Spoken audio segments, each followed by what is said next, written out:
E eu gostaria de começar esse estudo de hoje à noite despertando a nossa imaginação.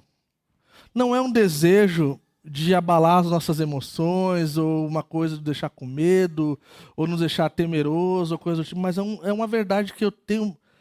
Esses dias eu estava pensando, e eu penso nesse novo ano como seria. Então a pergunta, né, para despertar a nossa imaginação, é como seria para mim e para você se nós soubéssemos que nós teríamos 1 ano ou 2 anos de vida. Se nós olhássemos assim, nosso tempo de limite de vida é em tanto tempo.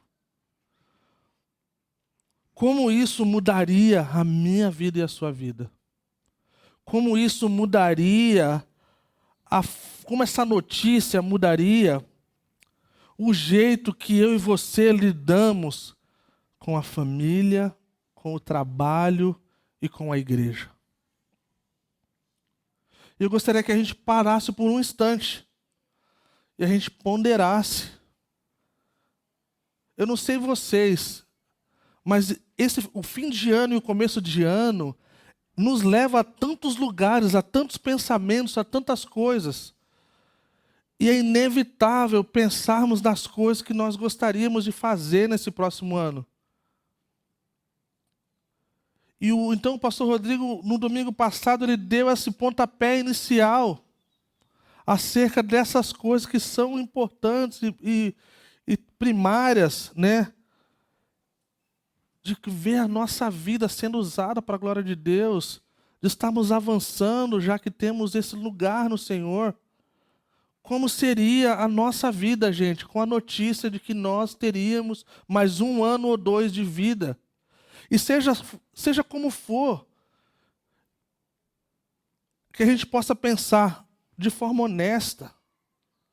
Talvez eu não saberia lidar com isso, talvez eu gostaria de fazer isso, talvez a resposta de alguns de nós talvez seria até carnal. De pensar, cara, eu vou fazer tudo que eu não pude. Sabe? E eu acho que esse é o tempo de honestidade para a gente poder avançar diante dessa questão em 2025. É fato que quando nós adentramos a um novo ano, nós nos achegamos com as nossas resoluções, sejam elas escritas ou não, sejam elas elaboradas ou não.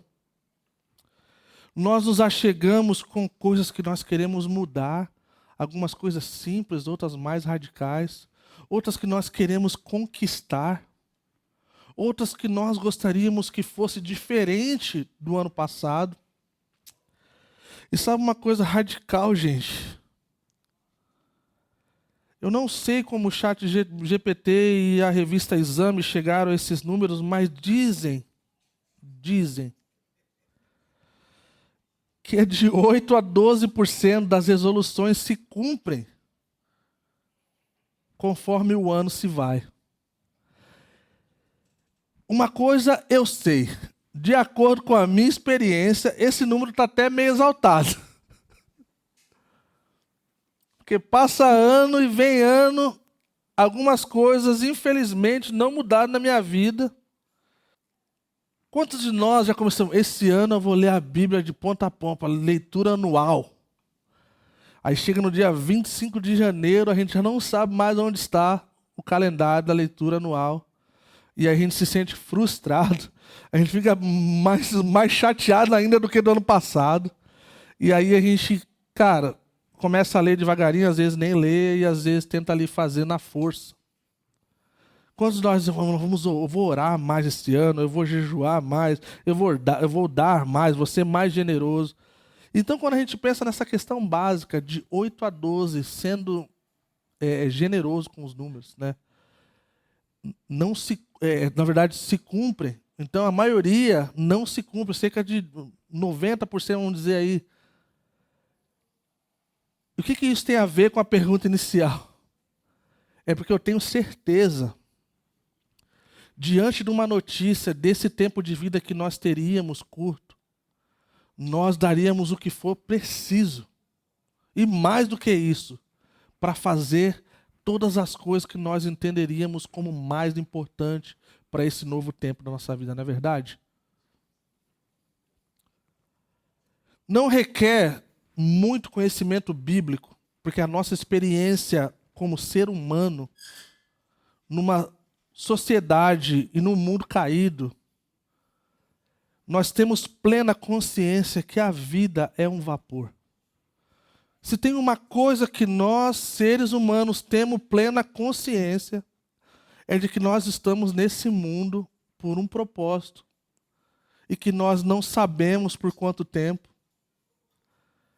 o qual nós lutamos e lutaremos com essa questão da vida e da morte. O salmista, no Salmo 39, no versículo 4 e 5, eu vou ler aqui na NVT, então se você quiser só ouvir, tá beleza, não precisa colocar, tá, Mike? Só para você ouvir, só para como uma base da introdução.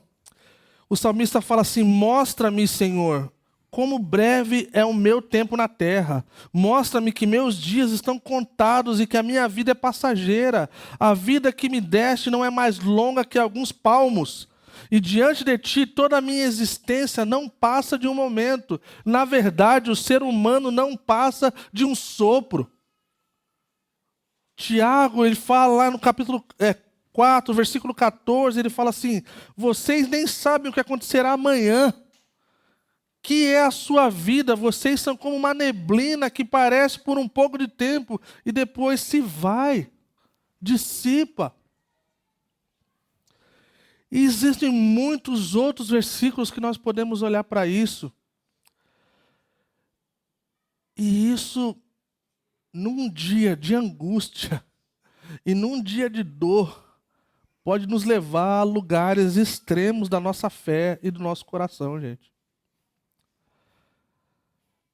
E eu quero ser muito cauteloso, muito cuidadoso com esse tema, porque assim, alguns de nós estamos passando por momentos extremamente difíceis que tem um ponto de interrogação acerca dessas coisas.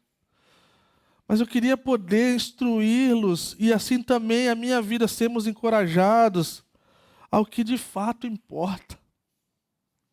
Porque é isso que nós queremos. Estava conversando com a minha irmã, e a minha irmã, a gente se dá muito bem. Não foi sempre assim, tá? Nosso testemunho precisa ficar para depois. Ela é mais velha do que eu, bem mais velha. E a gente nós nos tornamos grandes amigos depois de adultos. Nós somos bem apegados, assim, bem apegados mesmo.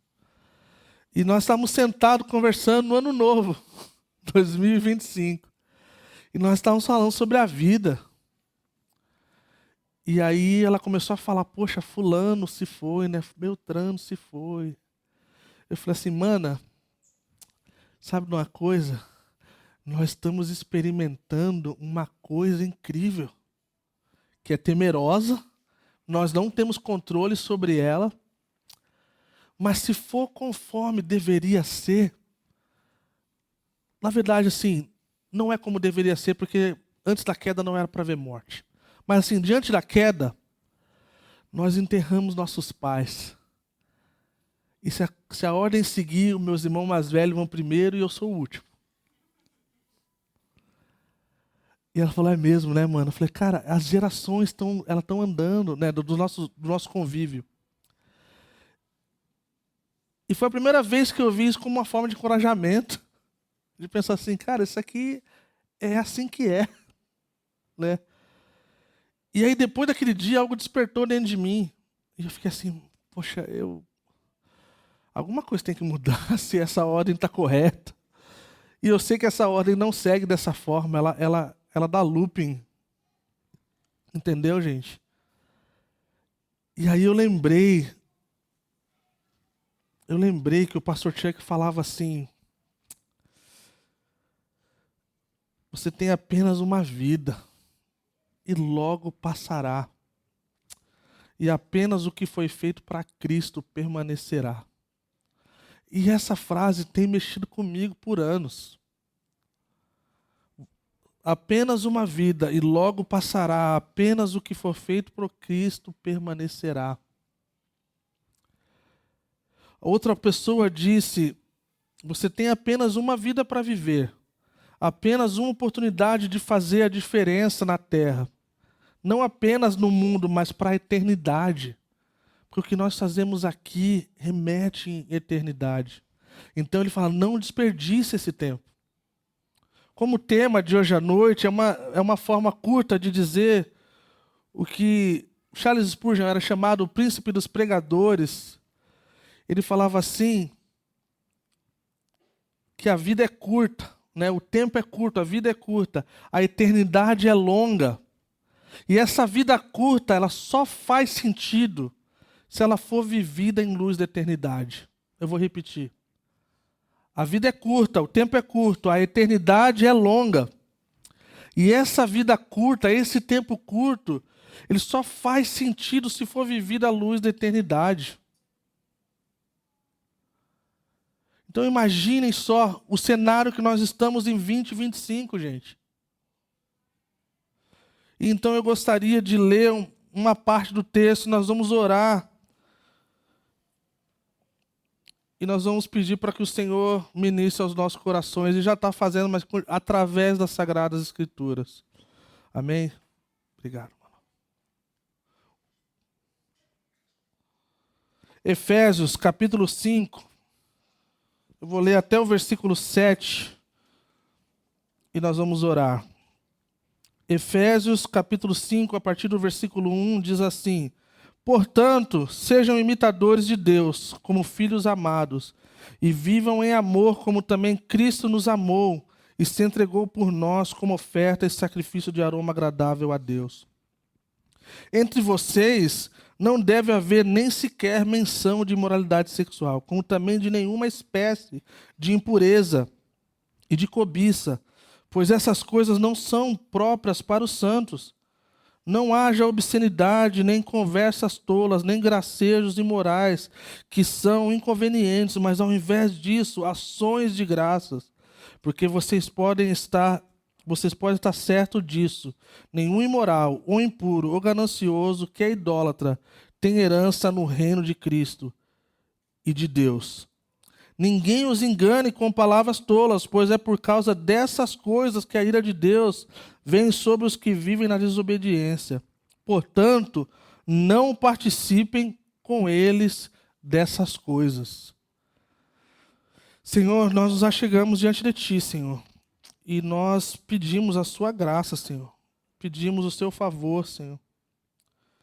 E eu oro para que esse texto que a gente vai estar expondo, Senhor, e refletindo, Senhor, não seja algo de condenação, de nos colocar para baixo, mas seja um lugar de afirmação de tudo aquilo que nós somos em Ti, de tudo aquilo que o Senhor nos formou para sermos, Senhor.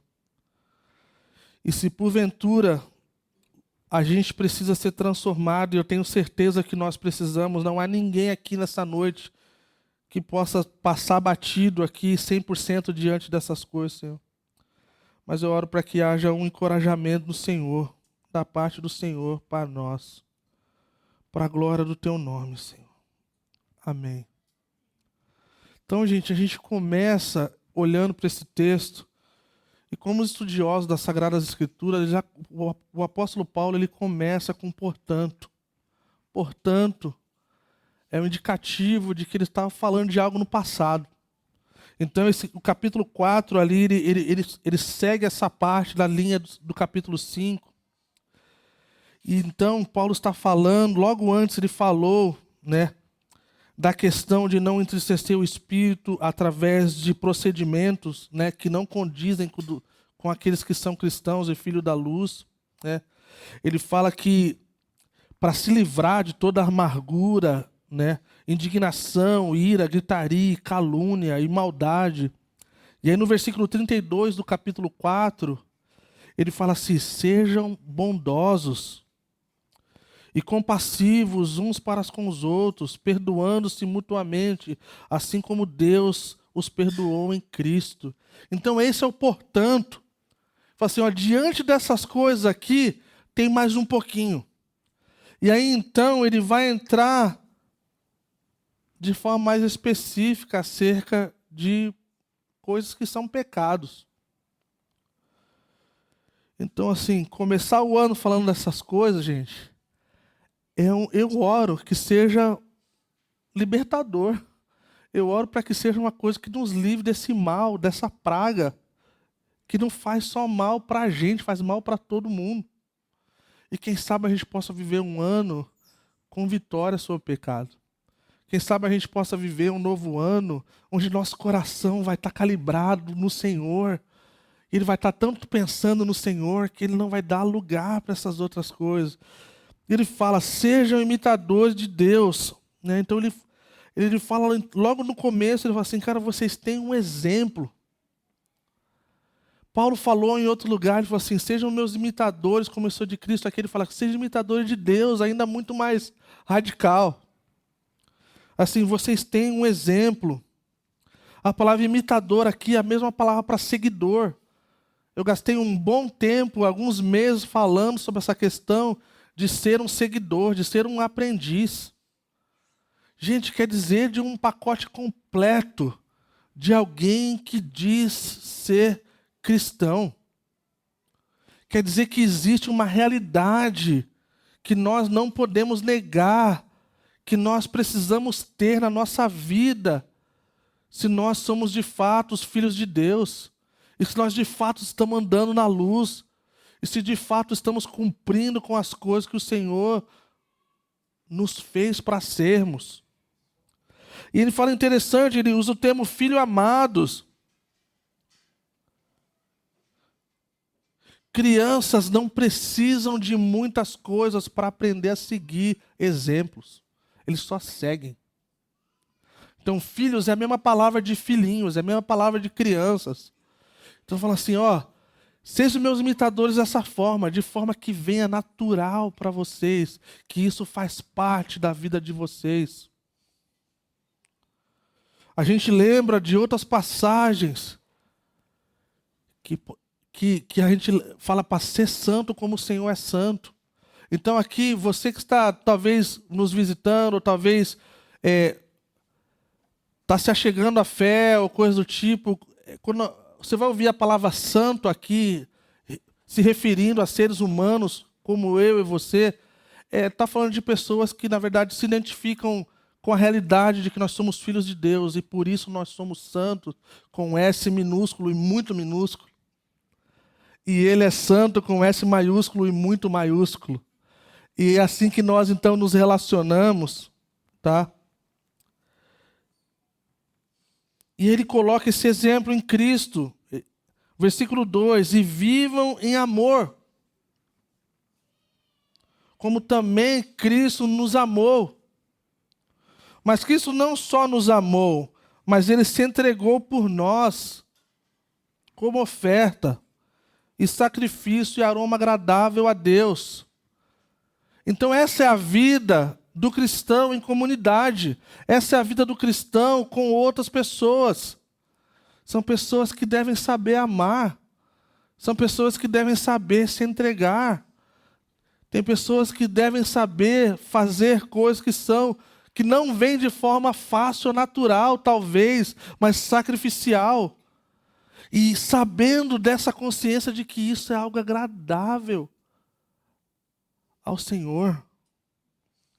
A gente vê desde o lado passado do Pentateuco, no livro de Levítico, essa ideia dessa oferta das bênçãos temporais como gratidão, de um aroma, de sacrifício, que é algo agradável porque ela transborda de um lugar de gratidão acerca de tudo que o Senhor fez e é e fará por nós. E aqui então, no versículo 3, ele usa um termo radical. Ele fala assim, entre vocês não deve haver nem sequer menção. Isso aqui é deprimente, gente. Você lê isso aqui, você pensar na igreja de Jesus Cristo, na terra, diante do cenário que nós estamos vivendo, nós estamos perdidos. Porque não há só menção, há realidade. E é por isso que é necessário nós começarmos o ano lidando com essas coisas, cara.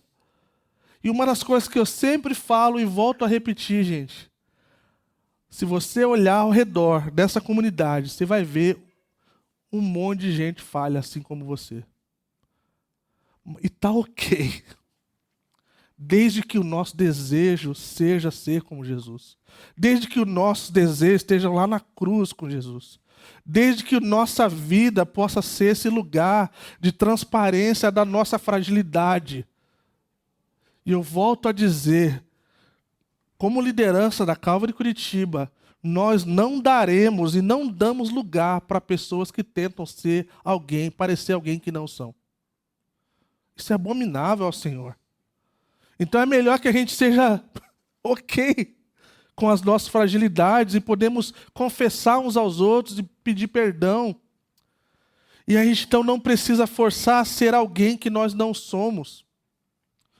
E ele fala então que não deveria haver menção dessas coisas. Quais são essas coisas? São 6 coisas, gente. 6 coisas. Ele começa dizendo da imoralidade sexual. Em grego, porneia, qualquer tipo de pecado sexual fora do padrão de que Deus fez relacionado entre o homem e a mulher, dentro do âmbito do casamento, do matrimônio. E ele mostra esse contraste. E aí ele fala então da cobiça, da impureza primeiro, também relacionado a questões sexuais. A cobiça, conversas tolas, gracejos imorais, eles estão todos relacionados, gente. Alguns mais evidentes, alguns mais enrustidos, alguns mais não é tão ruim assim. Nesses últimos meses nós estamos indo dormir com notícias horríveis de pastores e líderes caindo nesses pecados, gente. E eu tenho certeza que isso é o reflexo de pessoas, de ovelhas da igreja também. Espero que aqui na Calvary Curitiba não. Mas não seria surpresa, não seria algo assim, poxa, nunca imaginei isso. E, gente, isso deve partir o nosso coração, gente. Ontem a gente foi dormir com a notícia de mais um pastor caiu. Alguém influente, alguém que sempre falou mal da igreja, alguém que sempre pontuava coisas erradas da igreja. Você não via uma resposta positiva acerca da igreja. Eu cheguei a falar para alguns irmãos dessa comunidade para que não ouvisse essa pessoa, porque eu não gosto de pessoas que falem mal da igreja e não lute por ela. Que não fale da qualidade dela. Então, essas pessoas precisam tomar cuidado em bater na noiva de Jesus. Porque um dia ele faz algo. E é uma coisa que eu não me alegro. É uma coisa que eu falei, isso me deu um santo temor, gente. Isso me deu um santo temor de pensar de que um cara que estava ali constantemente falando mal dos pastores, falando e expondo o pecado dos outros, estava vivendo uma vida de pecado. Então ele faz um vídeo de uma confissão que é pior do que não tivesse feito. Pede desculpa, o termo desculpa adiante, gente. Você fala, cara, você deixa de lavar a louça em casa e depois você pede desculpa à sua esposa, para você ver se o termo desculpa é adequado. Se ela antes de sair de casa, ela fala assim, lembra da louça lá? Imagina essas coisas terríveis. Então, gente, eu quero alertar vocês, desde vocês sejam solteiros com pretendentes ou desejo de querer namorar e casar, vocês que estão namorando, noivando e casando, vigie. Vigie. Só precisa isso, gente. Cuidem com conversa tola. Cuidem com gracejos imorais. Cuidem com brincadeiras que não é honrosa. Cuidem com situações que não honram o Senhor e o seu cônjuge, ou o seu futuro, ou o que você gostaria de ver acontecendo. Porque você vai sofrer. O diabo, ele é contra você e ele quer a sua morte. Ele quer a desgraça na sua vida. Então, gente, eu costumo dizer, essas coisas não acontecem de um dia para o outro. essas coisas são como uma formiguinha ali levando uma folhinha. E você acha que não é nada. E aí então se torna tudo isso que tem se tornado. Mas olha que interessante. Essas coisas não deveriam fazer parte do nosso meio. Essas coisas não são coisas que deveriam ser visíveis e notáveis e prática do nosso meio. Alguém disse que Paulo ele não estava falando assim, evitem essas coisas, porque então vocês vão ser santos, vocês vão ser essas pessoas de Deus. Ele está falando assim, não, porque vocês são filhos amados, porque vocês são santos no Senhor, então vocês não fazem essas coisas. Essa é a realidade. Então a gente vê, nos próximos versículos nós vamos ver a consequência dessa vida que não condiz com a realidade de Cristo e do chamado que nós temos de sermos pessoas que carregam a sua imagem e semelhança por onde nós andamos. Isso mancha a reputação de Cristo, isso mancha a reputação da igreja, isso mancha a nossa reputação no trabalho. Nós nos tornamos motivo de zombaria. Olha o que ele fala no final do versículo 3. Pois essas coisas não são próprias para vocês. Não deve existir na vida de vocês. Olha o que ele fala no versículo 4. Não haja obscenidade, nem conversas tolas, nem gracejos imorais, que são inconvenientes. Mas ao invés disso, ações de graça. Quem faz parte do nosso grupo de conexão? No dia de ações de graça, trouxe uma citação, para quem sabe eu gosto muito de citação. A citação que eu trouxe foi da Madame Blueberry dos vegetais. E ela fala que um coração grato é algo incrível. Alegra o coração. Ela fala que a gratidão alegra o coração. Esse é o refrão dos vegetais, tá? Madame Blueberry, super espiritual. A gratidão alegra o coração. Então, diante de todas essas coisas, a gente tem gratidão de saber que nós somos redimidos, de saber que nós estamos debaixo do governo de Jesus e nós não somos mais perdidos. Satanás não tem mais poder sobre nós. E é só uma questão de tempo de que nós seremos livres para sempre, até mesmo de lidar com o pecado.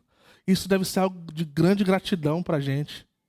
De acordarmos e falar assim, eu posso colocar diante de Jesus, e Ele vai me dar força, graça e poder para superar os meus pecados. Versículo 5, porque vocês podem até estar certo disso. Olha a consequência, e não é uma questão de botar medo, tá, gente? É uma realidade. Porque vocês podem estar certo disso. Nenhum imoral, ou impuro, ou ganancioso, que é idólatra, tem herança no reino de Cristo e de Deus. Ninguém os engane com palavras tolas, pois é por causa dessas coisas que a ira de Deus vem sobre os que vivem na desobediência. Portanto, não participem com eles dessas coisas, gente. Essa é a palavra-chave dessa parte. Essa descrição da consequência dessa prática, não é para nós. É um alerta de que isso não deve fazer parte da nossa vida. Não participem dessas coisas. Não deem lugar ao diabo. Não deem lugar a brincadeiras, a coisa além de brincadeiras, a coisas de verdade. E pode ser de qualquer coisa, gente. A gente pode colocar de forma geral. Nunca o pecado vai fazer bem para a gente. Por mais gostoso que ele possa ser por um instante. Faz sentido, gente? O pecado não é uma coisa amarga e ruim no momento. Ele é bom. Ele é gostoso. Já falei isso outra vez. O pecado não é como uma comida que a gente odeia e alguém nos fez comer uma vez. Não, o pecado é a comida que a gente gosta e se lambuza. Esse é o pecado.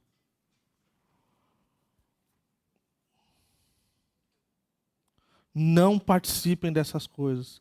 Não deixem essas coisas se tornarem, gente, parte da nossa vida. Coisas que desagradam o Senhor, que a gente começa aqui e ali. Coisas que talvez a gente assiste, talvez coisas que a gente leu, talvez coisas que a gente brincou no trabalho. O James K. Smith, ele fala que todas essas coisas, elas são liturgias contrárias ao Senhor. Ele fala que essas coisas nos moldam de alguma forma, sejam elas notórias e visíveis, ou sejam elas enrustidas. Eu sempre falo isso, cara, é cafona e é estranho, mas eu não consigo achar uma melhor forma possível, tá, gente? Não consigo. É como você está assistindo um filme, eu ia falar novela, né? Tipo assim, novela é uma coisa bem brasileira, né? Mesmo que sejam as mexicanas ou coisa do tipo. É quando você se depara com um enredo, com uma agenda de um filme, ou de uma novela, ou de uma série, e no final você está torcendo para que as coisas erradas aconteçam, para que o adultério aconteça é a forma mais bonitinha do fulano e do Beltrano, porque afinal de contas eles parecem que eles se amam. E a gente se emociona. E aí isso nos mostra que a gente já se prostrou. E eu não estou falando para que a gente vire um bando de moralista, tá, gente? Não é isso. É uma consciência. Eu tinha um mentor, Mendel, ele falava de uma coisa incrível, assim. Eu tinha lá meus 20 e pouquinhos anos, ele falava assim, Cacá, lembra de cuidar das coisas que você ouve, que você vê. Que essas coisas têm poder sobre você. E na época eu falava assim, um cara mó careta, né? Tipo assim, cara. Mas quando você vai ver, gente, essas coisas se tornam algo. Então, assim, nós precisamos de Cristo como o centro do nosso coração, como o Senhor da nossa vida. Para que, então, assim, não é um chamado ao moralismo. O moralismo em si, ele não é a resposta. O Evangelho é a resposta. Jesus Cristo é a resposta. Porque por nós mesmos, por força própria, nós não conseguimos. Porque o nosso desejo carnal é contra o Senhor. E nós precisamos, então, de um freio. E o Espírito Santo serve muito bem, além de tantas coisas gloriosas que ele é. Ele serve como um freio para nós. O reverendo Nicodemos, ele fala, você quer ver quão carnal nós somos, é o Espírito Santo tirar o freio que está sobre nós. Nós vamos desenfreadamente numa direção do lamaçal.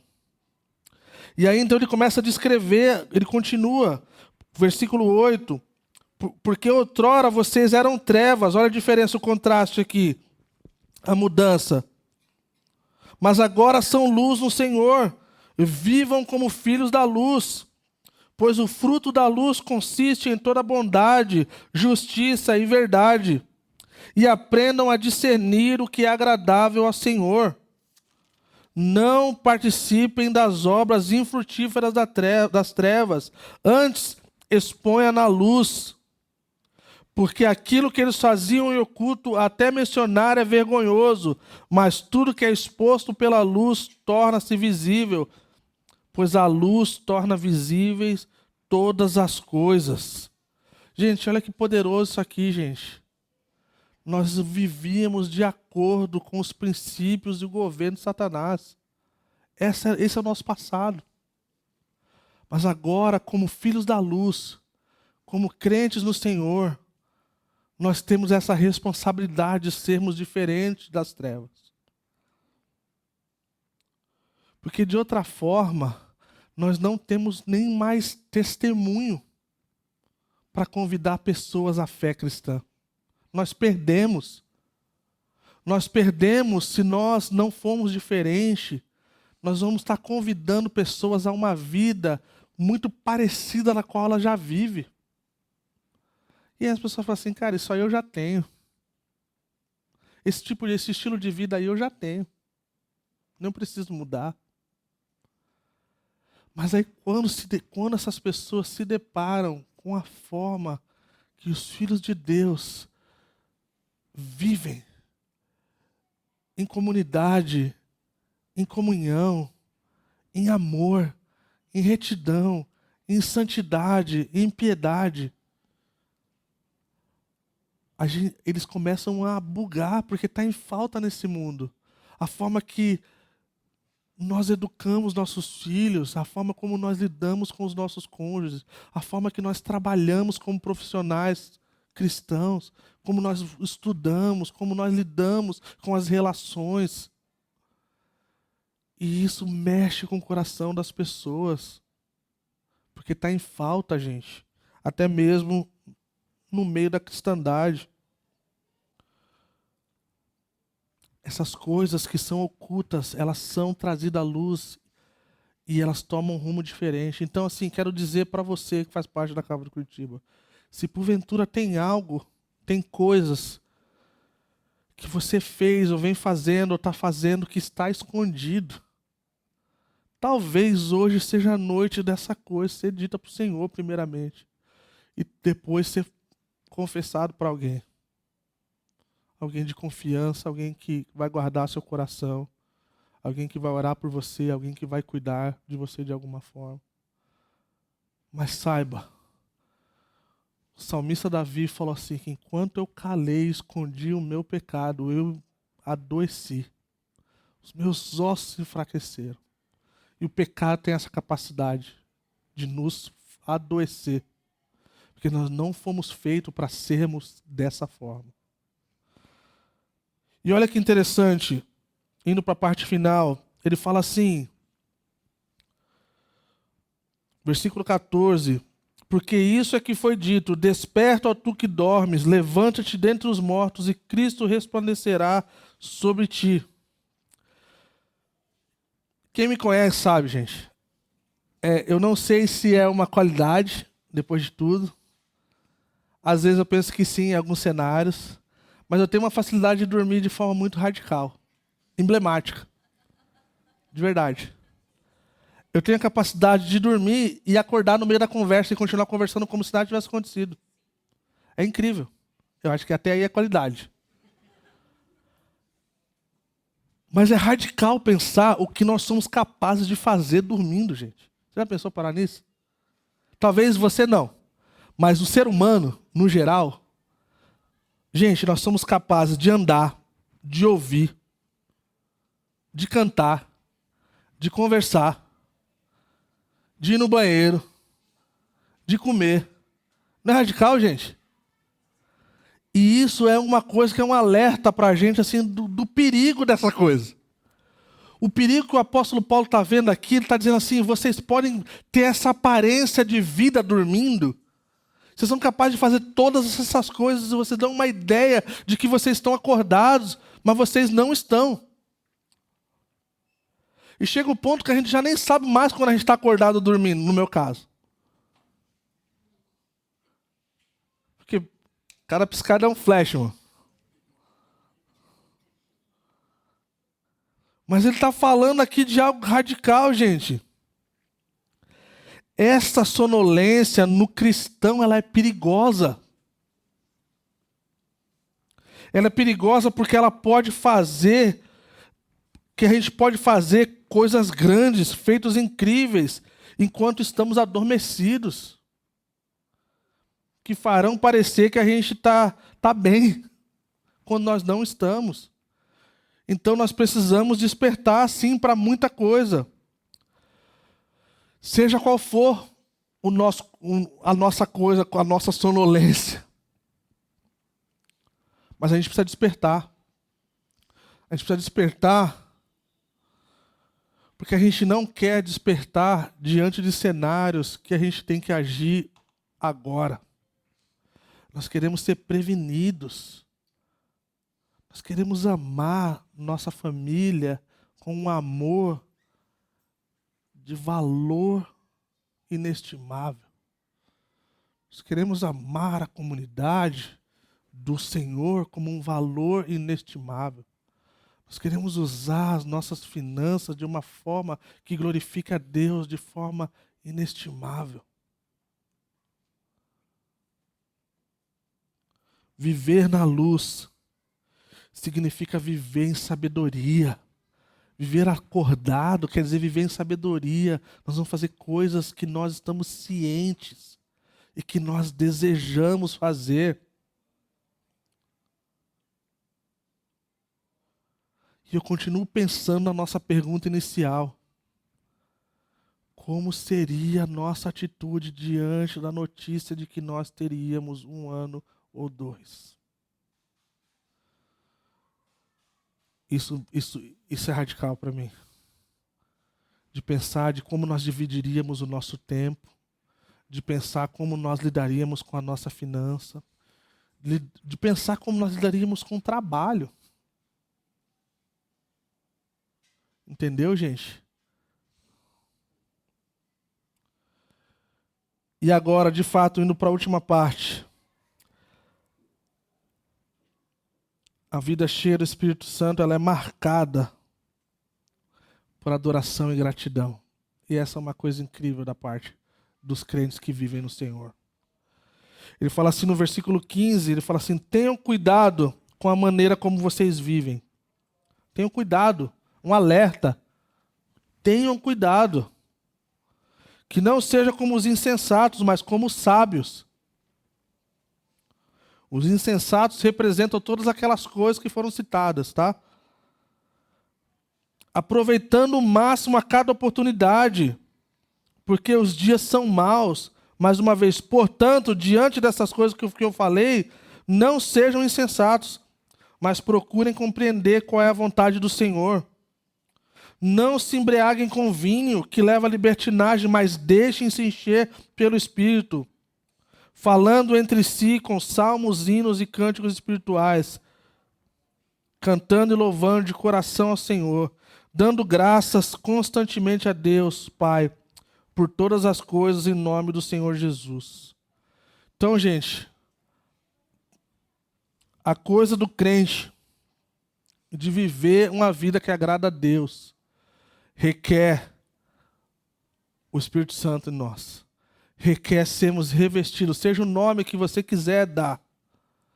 Cheio, revestido, sei lá. Nós precisamos do Espírito Santo constantemente para que a gente possa viver a vida que o Senhor deseja de nós. Outra coisa, o resultado disso, a forma que a nossa vida é marcada é por adoração e gratidão. Isso permeia a vida do crente. Aqui ele descreve algumas, ele fala com salmos, hinos e cânticos espirituais. Nós não sabemos exatamente qual a diferença entre essas coisas. Assim, algumas pessoas falam um monte de coisa, mas o que quer dizer é que nós expressamos a nossa gratidão através dessas coisas, que é o fruto dos lábios que confessam o nome do Senhor. Que as palavras do meu coração, meditada, e as palavras da minha boca sejam agradáveis a ti. O salmista falou.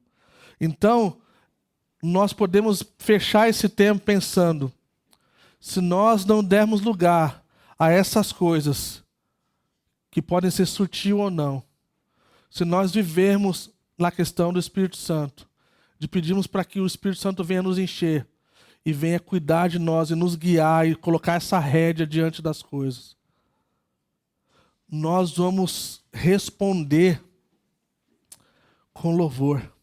Nós vamos responder com gratidão.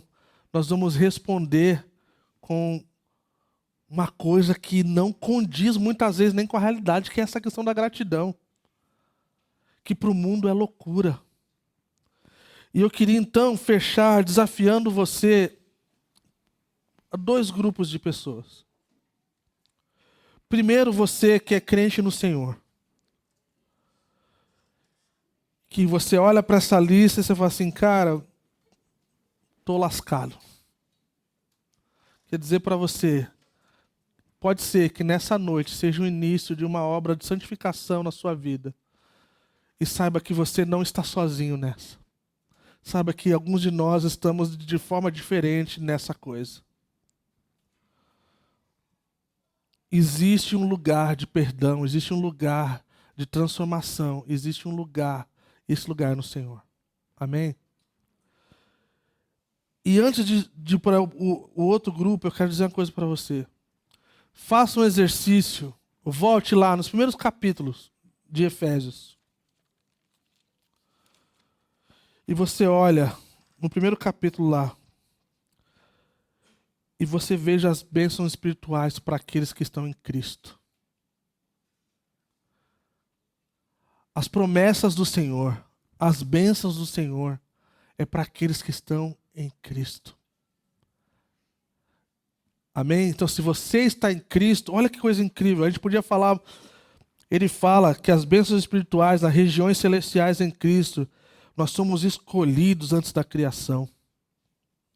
Nós somos predestinados, nós somos adotados, nós somos redimidos, nós somos perdoados, nós somos escolhidos. Ele vai repetindo, com um intuito, a fim de que nós, os que primeiro esperamos em Cristo, sejamos para o louvor da sua glória, para que possamos viver uma vida que agrada o Senhor. Amém? E se porventura tem alguém aqui nessa noite que não está nesse lugar de estar em Cristo, fala assim, cara, tu falou isso aí, isso aqui, cara, é a mesma coisa que falar qualquer outra língua que eu não conheço. Eu gostaria de falar que a realidade de nós estarmos em Cristo e não em Cristo, ela é de extrema importância para hoje. Ela é de importância para a eternidade, mas ela é de importância para hoje.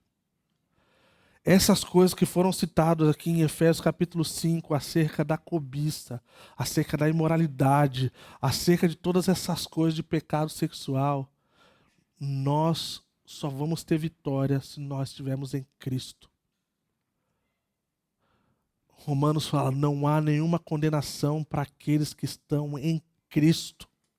Se você não está em Cristo, você vai sentir o peso da condenação. Porque é assim que é. Mas sabe de uma coisa?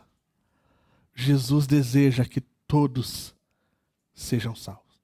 Jesus deseja que todos venham ao conhecimento dele como Salvador. Que a Bíblia fala, porque Deus amou o mundo de tal maneira que ele deu o seu único filho para que todo aquele que nele crê não pereça, mas tenha vida eterna. E quem sabe então nessa noite algo possa acontecer na sua vida e você possa entregar a sua vida para o Senhor e falar, Senhor, seja o Senhor da minha vida. Eu não quero viver essas coisas que foi falado naquele texto de punição. Eu quero poder viver uma vida de alguém que está indo para o céu, alguém que está bem com o Senhor, alguém que está bem na comunidade. Amém?